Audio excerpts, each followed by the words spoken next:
કદાચ અત્યાર સુધી નકલી ઘી, નકલી તેલ કે પછી નકલી મરચું બનતું સાંભળ્યું હશે, પરંતુ શું તમે ક્યારેય નકલી પોલીસ કર્મચારી બન્યો હોય એવું સાંભળ્યું છે? આ વાત સાચી છે અને આવો બનાવ ડીસામાંથી બનેલો છે. ડીસામાંથી LCBનો નકલી પોલીસ કર્મચારી ઝડપાયો છે અને આ જે પોલીસ કર્મચારી છે એ લોકો પાસે પૈસાનો તોડ કરતો હતો.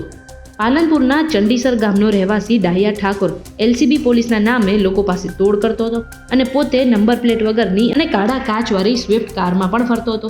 હાઈવે પર ઊભો રહીને રિક્ષા ચાલકોને ખાસ કરીને પરેશાન કરતો હતો અને રિક્ષા ચાલકો પાસેથી તેમને ડરાવી ધમકાવીને 1-2 હજાર રૂપિયા ઉઘરાવતો હતો. જેને પગલે રિક્ષા ચાલકોએ દક્ષિણ પોલીસ મથકમાં ફરિયાદ નોંધાવી હતી. જેને પગલે પોલીસનો કાફલો ઘટના સ્થળે દોડી ગયો. જો કે પોલીસ આવે એ પહેલા જ જે શખ્સ છે ફરાર થઈ ગયો હતો. પછીથી પોલીસને આરોપીની બાતમી મળતા તેને ગાયત્રી મંદિર વિસ્તારમાંથી પકડી પાડવામાં આવ્યો હતો. મહત્વનું છે કે આરોપી સામે અગાઉ પણ ચોરી, લૂંટ અને દારૂ સહિતના ઘણા ગુના નોંધાયેલા છે. ત્યારે આ બાબતે તમે શું વિચારો છો? કમેન્ટ કરીને જરૂરથી જણાવી દેજો.